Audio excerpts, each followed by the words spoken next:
Shalom mes amis, quelques instants avant l'entrée de la fête de Sukkot, cette fête extraordinaire, le temps de notre joie, essayons de comprendre la signification d'Afka cette année dans notre situation avec le Corona.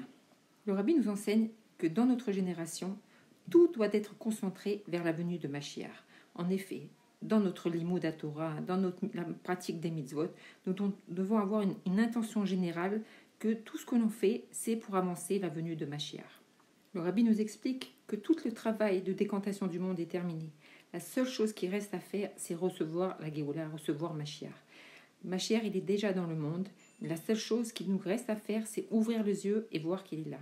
Donc chaque chose positive qu'on va faire, chaque étude de la Torah, chaque mitzvot, elle va activer le dévoilement d'Akadosh Baruch Hu dans le monde. Donc ça, c'est pour l'ensemble de nos actions. Maintenant, on va essayer de se concentrer sur la fête de Sukkot et de voir comment cette fête, elle nous dévoile la Géoula. Il y a deux mitzvot essentiels dans la fête de Sukkot. Là, il y a la première qui est de rentrer et de s'asseoir dans la soukha et de profiter de la soukha. Et le deuxième, c'est l'agitement des 4 espèces. Mais pourtant, cette fête s'appelle Sukkot, et non d'après les espèces. Pourquoi? Parce que cette mitzvah, on l'accomplit rien qu'en rentrant dans la mitzvah, dans la soukha. On est entouré de l'atmosphère de la soukha. Tandis que les arba minim, les 4 espèces, nous avons la mitzvah de le faire que le lendemain matin. Et cette année, ça sera dimanche, puisque Shabbat, on n'a pas le droit de toucher les 4 espèces, bien que dans le Beth Amikdash, on pouvait le faire. Et donc, on va prier que Bezrat Hashem, cette année aussi, on pourra se rendre dans le Beth Amikdash et faire la mitzvah des 4 espèces. Les 4 espèces, nous pouvons faire la bracha dessus une fois par jour. Tandis que la soukha, on en profite toute la journée. À partir du moment où on rentre dans la soukha, que ce soit que pour manger, pour se reposer, pour parler, alors on profite de la soukha et on bénéficie de cette mitzvah. Et pourtant, il y a quelque chose d'extraordinaire. On voit que pour la mitzvah des 4 espèces, alors les 4 espèces, elles nous appartiennent en privé. C'est-à-dire que si on veut faire bénéficier un autre juif de cette mitzvah, on doit lui dire « je te prête, je te donne ce bouquet à condition que tu me le rendes ». C'est-à-dire qu'on spécifie par là qu'on ne peut pas faire cette mitzvah si elle ne nous appartient pas, si la chose ne nous appartient pas. Alors que dans la mitzvah de Sukkot, on sait que c'est écrit que l'Atid Lavo, on sera tous réunis dans une seule soukha. Et ça, c'est très particulier parce qu'il n'y a pas une autre mitzvah où on parle d'unir tout le Ham Israël dans la même chose. Et là, tout le Ham Israël il sera uni dans une seule soukha. Et maintenant, voyons le lien avec la Géoula. On nous dit que l'Atid Lavo, Kadosh Baruch Hu, va faire une soukha avec la peau du Léviathan. On sait que l'Atid Lavo, Kadosh Baruch Hu, va organiser une grande séouda avec le Léviathan et le Shorabar.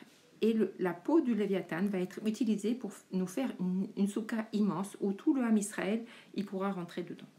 Nous savons que la mitzvah de la soukha nous rappelle quand les bénis d'Israël sont sortis d'Égypte, Akadosh Baruch Hu les a entourés de nuages, les Hanan et Kavod, et donc les a protégés de toutes les intempéries, et il y avait beaucoup de miracles avec ça.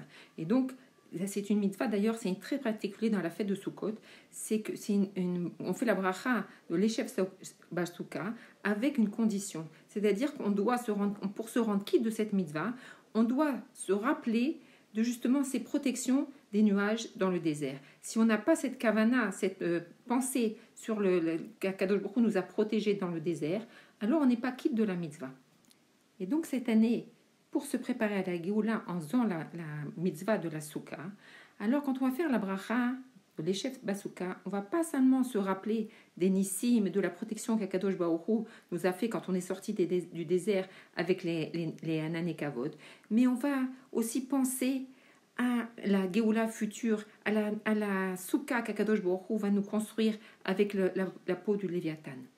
Et il est écrit que l'Atid Lavo, Akadosh Baruch Hu, va juger tout le monde entier. Et les goïms vont venir vers Akadosh Baruch Hu, ils vont lui dire, c'est pas juste, tu as donné des 613 mitzvot au peuple juif, et grâce à ça, ils ont pu s'élever, et nous, tu nous as rien donné. Et Akadosh Baruch Hu va leur répondre, voilà, on va vous donner une mitzvah, et on va voir si vous allez être capable de l'accomplir. Et il leur donnera la mitzvah de Sukkot, de s'asseoir dans la soukha. Et les goïms vont être très contents, ils vont vite construire des soukotes. Et ils se diront, c'est tellement simple d'accomplir les mitzvot, voilà, juste il faut suffire de construire une souka et s'asseoir dedans. Et à ce moment-là, Akadosh Baruch Hu va sortir le soleil de son écrin, et il y aura une telle chaleur, et que rien ne pourra enlever cette chaleur, alors ils n'auront pas le choix que de rentrer chez eux sans accomplir la mitzvah. Et ils se plaindront à Kadosh Baruch Hu, pourquoi Kadosh Baruch Hu ne les a pas laissés accomplir cette mitzvah. Et ils viendront avec des revendications. Et Kadosh Baruch Hu leur dira, quand je donne des mitzvot au Bnei Israël et ils sont dans l'impossibilité de l'accomplir, alors ils éprouvent un très grand manque, ils se sentent diminués, ils sentent ce manque de la mitzvah. Et ils regrettent sincèrement de ne pas pouvoir accomplir cette mitzvah. Alors que quand un goy ne peut pas accomplir la mitzvah, lui, il voulait accomplir la mitzvah que pour montrer que lui aussi, il peut accomplir une mitzvah. C'est la grande différence. Et tout ça, c'est écrit. Et comme ça va se passer Bezrat Hashem. Donc ça aussi, c'est des kavanotes qu'on doit avoir dans la soukha. Surtout qu'on sait que selon le minhag Chabad, les hommes ne mangent pas et ne boivent pas même une goutte d'eau en dehors de la soukha. Alors en Israël, c'est vrai que c'est pas très difficile, mais il y a d'autres endroits du monde où il fait très froid et c'est très difficile de manger et de boire dans la soukha. Et donc par ça, on voit que le juif, il aime faire la mitzvah.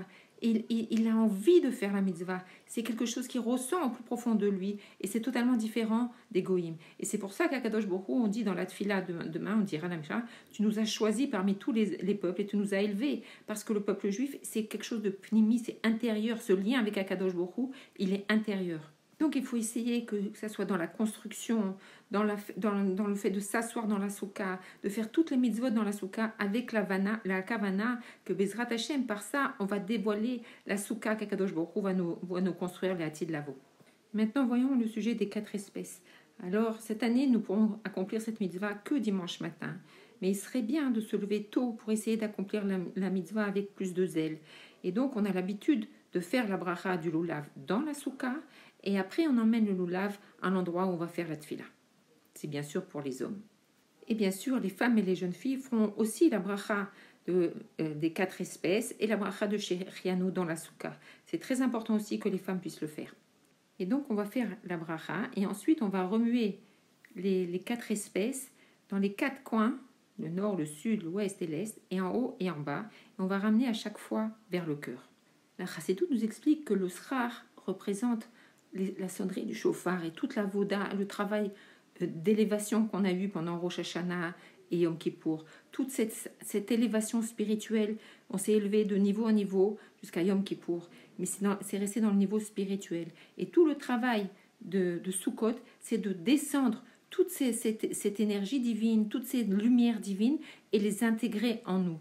Alors la soukha, elle représente le chibouk, l'enlacement d'Akadosh Baruch Hu. Il nous entoure comme les nuages dans le désert, comme les Bezrat Hashem dans la soukha de l'Atid Lavo. Et donc ça nous entoure. Et la mitzvah des 4 espèces fait qu'on attire ces lumières en nous. C'est comme on pourrait dire une maison et des vêtements. La soukha, elle nous entoure, elle nous donne une énergie qui nous entoure. Alors que les 4 espèces, par le fait qu'on va attirer vers nos cœurs, on le secoue et on les attire vers nos cœurs, ça va rentrer en nous toutes ces énergies divines, Bezrat Hashem. Et d'ailleurs, c'est pour ça que cette fête, on dit, c'est le temps de notre joie. Parce que Baruch Hashem, on profite de dévoilement qu'on a reçu pendant toute cette période-là et qui va être complètement dévoilé grâce à notre travail dans la soukha. Et donc, dès ce soir, quand on va s'asseoir dans la soukha, qu'on va faire l'échelle basouka et qu'on va manger au moins un kazaït de pain dans la soukha, on va accomplir la mitzvah de soukha de la même manière qu'à Pessah, quand on mange la matzah, on accomplit la mitzvah de Pessah. Et donc, à ce moment-là, on est entouré par tous ces nuages, par le chibouk d'Akadosh Baruch Hu. Et seulement le lendemain matin, quand on va faire la bracha sur les 4 espèces et qu'on va remuer dans chaque sens et qu'on va les ramener vers le cœur, alors on va arriver à un niveau encore supérieur. On va intégrer toutes ces influences directement à l'intérieur, au profond de notre cœur. Ce qu'on appelle dans la Chassidut le Kohar HaDaat. Il y a le Chochma, Bina et Da'at. Le Da'at, c'est ce qui permet de passer du Sechel, de l'intellect, au sentiment. Et donc, toute l'influence qu'on a reçue depuis Rosh Hashanah, Yom Kippour et tous ces jours-là, et Sukkot, il va rentrer dans le profond de notre cœur. Et comme le Rabbi nous apprend que nous sommes la dernière génération de la Galoute et la première de la Géoula, et que Mashiach, tout le travail est déjà fait, et que notre seul travail, c'est de recevoir, accepter Mashiach sur nous, et que la seule chose qui reste à faire, c'est d'ouvrir les yeux, car nos yeux spirituels voient déjà Mashiach, mais la seule chose qui reste à faire, c'est qu'on les voit de nos yeux réellement. Et la première fois que la Torah parle justement de l'histoire Enaïm, d'ouvrir les yeux, c'est dans l'histoire de Bereshit, dans Adam et Chava. Après qu'ils aient fauté, on dit qu'Akadosh Baruch Hu leur a ouvert les yeux et ils ont compris qu'ils étaient nus. On ne dit pas qu'ils ont vu, on dit qu'ils ont compris. C'est quoi la différence? C'est qu'ils ont vu avant, mais ils n'avaient pas intégré la chose. Ça ne les a pas touchés, parce qu'ils n'avaient pas le da'at. Le da'at, c'est ce qui permet d'intégrer la chose. Donc de là, on comprend que l'ouverture des yeux, elle agit sur le da'at, c'est-à-dire c'est la porte qui va nous permettre de comprendre, d'intégrer les choses. Et donc c'est tout le travail qui nous est demandé aujourd'hui, d'ouvrir les yeux, d'ouvrir la porte de notre cœur, d'ouvrir le da'at, jusqu'à qu'on va voir de nos yeux réels la Géoula, on va voir Mashiach. Tout ce travail-là, il va nous permettre de voir concrètement, parce que tout est déjà là, mais c'est nos yeux n'arrivent pas à voir, parce que notre date, il n'est pas encore en fonction. Et donc, plus on va travailler sur ce date, et plus on va pouvoir ressentir et voir les choses de manière visuelle, réellement. Il est vrai que dans un premier temps, il faut qu'Akadosh Baruch Hu nous ouvre les yeux pour qu'on voit le dévoilement de Mashiach concrètement. Mais il y a aussi tout notre travail personnel. Et justement, on doit profiter de ces instants où on secoue le loulav, qu'on secoue les 4 espèces, puisqu'on sait que c'est la porte du da'at, d'avoir les bonnes pensées, que grâce à ces mouvements-là qu'on va faire, on va attirer la Géoula, puisqu'on sait que par ça, on attire toutes les influences divines. Alors que Bezrat Hashem, cette année, on attire la Géoula. On fasse tout ça avec l'espoir de la Géoula, avec ce ressentiment que tout est prêt et qu'il y a juste un petit travail d'ouvrir les yeux. Alors, travaillons sur ça, Bezrat Hashem. Et il y a encore un troisième sujet, c'est Vesamarta Vechagecha. C'est-à-dire que c'est très particulier à la fête de Sukkot, c'est de se réjouir. Ce qu'on appelle le temps de la joie. Sukkot, c'est le temps de la joie. Et pourquoi? Car dans le Beth Amikdash, pendant la fête de Sukkot, on puisait l'eau pour faire les libations sur le Misbéach. Et c'était une grande, grande joie. Et donc, pendant ce temps-là, dans le Beth Amikdash, c'était une joie indescriptible. Il y avait les femmes qui étaient sur la terrasse en haut et les hommes en bas. Et on regardait les tzadikim danser d'une joie, avec une joie immense qui est vraiment... On dit, celui qui n'a pas vu la joie du puisage de l'eau, il n'a jamais vu de joie de sa vie. Et donc, on espère très prochainement pouvoir revivre ces grands instants du puisage de l'eau.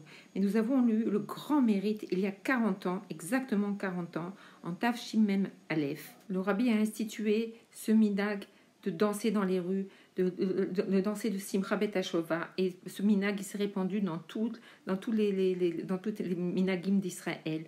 Et le rabbi, par lui-même, toutes les nuits de Sukkot, il faisait une idvadout, il disait une sikha, en justement essayant de réveiller la joie et de parler des Ushpezim, chacun selon le jour. Mais que cette nouveau minag, il s'est répandu dans tout le cas d'Israël de danser dans les rues. Vraiment, dans les rues de 770, c'était vraiment quelque chose d'extraordinaire, cette joie. Bien sûr, cette année, ça va être peut-être plus difficile pour nous. Tout le monde n'a pas la possibilité de sortir, de se réunir. Mais il faut essayer de trouver des occasions de joie, de transmettre notre joie à ceux qui sont loin, qui ne peuvent pas profiter de la soukha. Essayer de faire avec nos limites telles qu'on a cette année, d'exploser dans la joie. Et que même si on est seul dans la maison, eh bien, mettre la musique et danser avec son mari, ses enfants, et vraiment essayer de ressentir la joie de la Géoula, la joie de Mashiach. Chag Sameach, Shabbat Shalom. Yechi Adonai, nous mourrez, nous verra, nous melech HaMashiach, l'olam vaed.